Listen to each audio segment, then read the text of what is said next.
नमस्कार दोस्तों, कैसे हैं आप सब। स्वागत है आपका मेरे चैनल पर जिसका नाम है एजुकेशन हब। कैसी चल रही है आपकी एग्जाम की तैयारी, मुझे कमेंट बॉक्स में ज़रूर बताएं। तो हमारा आज का जो टॉपिक है वो है बीएड से related from the book enriching learning through ICT. ठीक है, इसकी हम जो है इसके पहले भी मैं आईसीटी की एक वीडियो डाल चुकी हूं। अगर आपने वो अभी तक नहीं देखी है उसका लिंक मैं आपको डिस्क्रिप्शन बॉक्स में दे दूंगी, आप वो देख सकते हैं। ठीक है, वो बहुत ही ज्यादा डिटेल्ड और जो है आईसीटी का पूरा कॉन्सेप्ट है उसमें। अगर आप वो देख लेंगे आपको कोई और देखने की जरूरत नहीं पड़ेगी। एक वो वीडियो, एक ये वीडियो देख लीजिए, आपको सेक्शन ए में से और कुछ भी पढ़ने की जरूरत नहीं है। आप इसी में से अपना जो है पेपर अटेम्प्ट कर सकते हैं।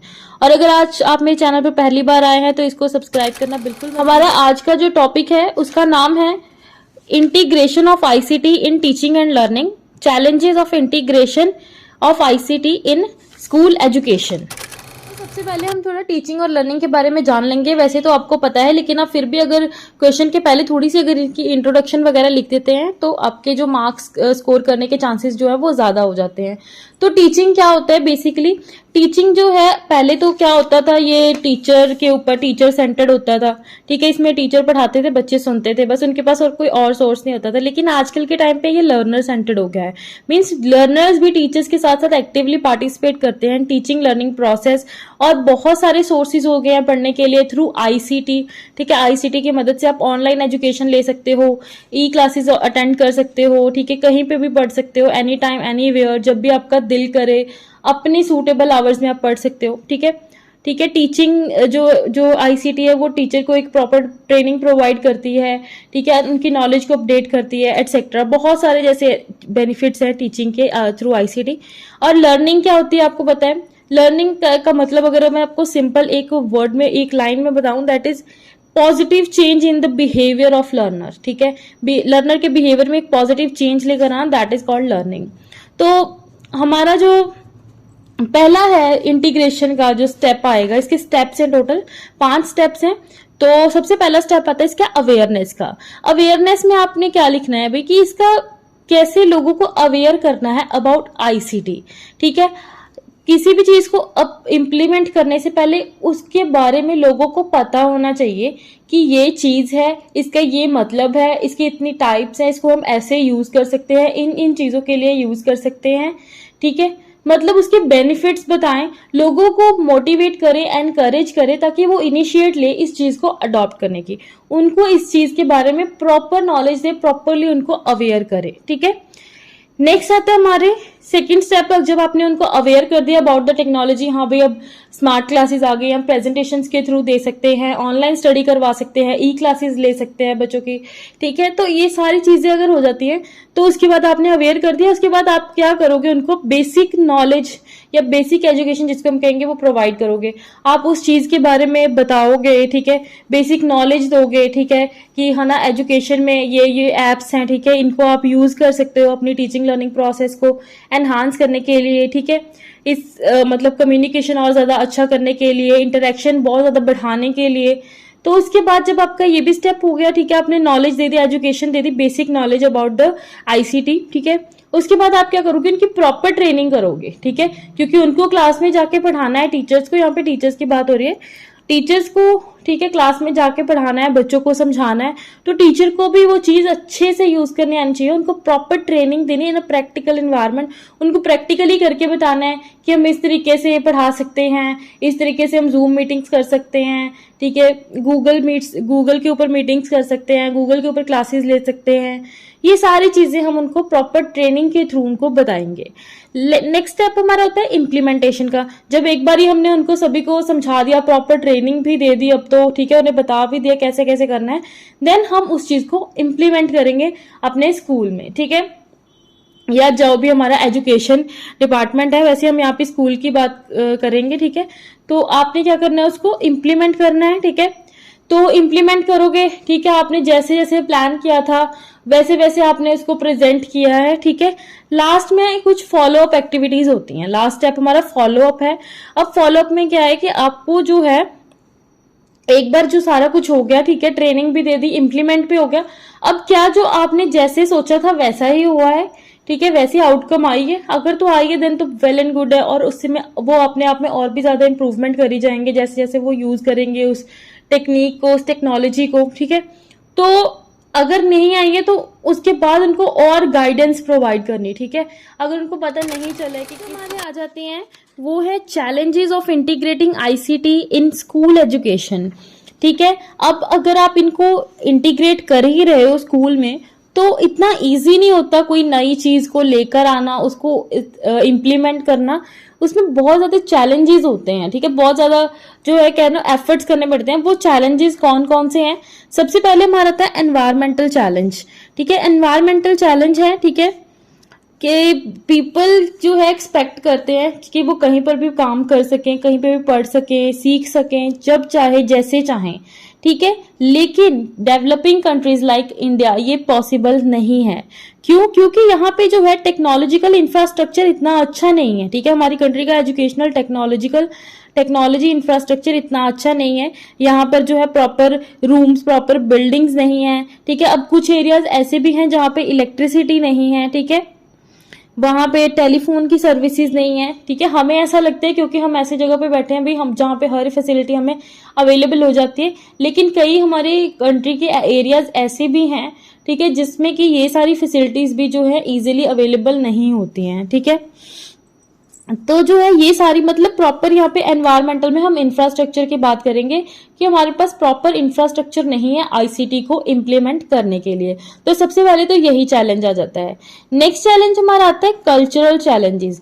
कल्चरल चैलेंजेस क्या है? अब आपको पता है कि आईसीटी इन एजुकेशन को हम अगर करना चाहते हैं, ठीक है, इम्प्लीमेंट करना चाहते हैं एजुकेशन में, आपको पता है ज्यादातर चीजें इंग्लिश में है। About 80% of content over internet is in English language. ठीक है, लेकिन आपको पता है कि जो अब जैसे अलग अलग कंट्रीज हैं, सभी कंट्रीज की अपनी अपनी जो है रीजनल लैंग्वेज होती है। ठीक है, अब कई कंट्रीज ऐसी भी हैं जहां पे लोगों को इंग्लिश के बारे में पता ही नहीं है, ये बहुत ही ज्यादा कम नॉलेज है, कम अवेयर है, उनको पता नहीं है कि भाई इंग्लिश के बारे में वो ना, उनको मतलब लैंग्वेज प्रॉब्लम आ सकती है। मतलब तो ये जो इंग्लिश लैंग्वेज है ना, ये भी एक हिंड्रेंस बन सकता है, एक बैरियर बन सकता है in integrating ICT in education system. ठीक है, तो अगर हम इंडिया की बात करें तो यहाँ पे भी जो है क्योंकि अब सारी चीजें जो है इंग्लिश में होती हैं वहां पे, तो मेजॉरिटी ऑफ वेबसाइट जो है वो सारा कुछ इंग्लिश में ही पब्लिश करती हैं। तो ये सारी चीजें भी उन लोगों के लिए प्रॉब्लम हो सकती है जिनको इंग्लिश नहीं आती है, इंग्लिश लैंग्वेज इनको नहीं पता है। नेक्स्ट आता है हमारा एजुकेशनल चैलेंजेस। एजुकेशनल चैलेंजेस में अब क्या आता है, देखिए कि हमारा जो स्टाफ होता है, ठीक है, वो क्या करता है, वो बरसों से वही चीजें, वही मेथड यूज करते आ रहे हैं टीचिंग का। ठीक है, अब कोई नया मेथड आ जाता है, ठीक है, उनको वो हेजिटेट करते हैं, वो रेसिस्ट करते हैं कि भाई हमें चेंज नहीं करना, हमारा जैसे चल रहा है सही चल रहा है, हमें ऐसे ही पढ़ाना है। ठीक है, तो वो चीज भी इसमें एक बैरियर या एक चैलेंज की तरह होती है उन लोगों को जो है मोटिवेट करना, एनकरेज करना, ताकि वो खुद से इनिशिएट लें वो नई चीज सीखने की, उसको इम्प्लीमेंट करने की। ठीक है, तो ये सारे चैलेंजेस भी, तो इस वजह से यहाँ पे शॉर्टेज ऑफ ट्रेन्ड स्टाफ होता है कि जितने भी, क्योंकि इसके लिए हर स्टाफ को चैलेंज आता है, वो है फाइनेंशियल चैलेंज। अब फाइनेंशियल, आपको पता है फाइनेंशियल और finance is always related to money. ठीक है, तो अब यहाँ पे बात आती है मनी की, फाइनेंस की। आपको पता है आईसीटी को अगर आपको इम्प्लीमेंट करना है तो उसके लिए लार्ज कैपिटल इन्वेस्टमेंट चाहिए।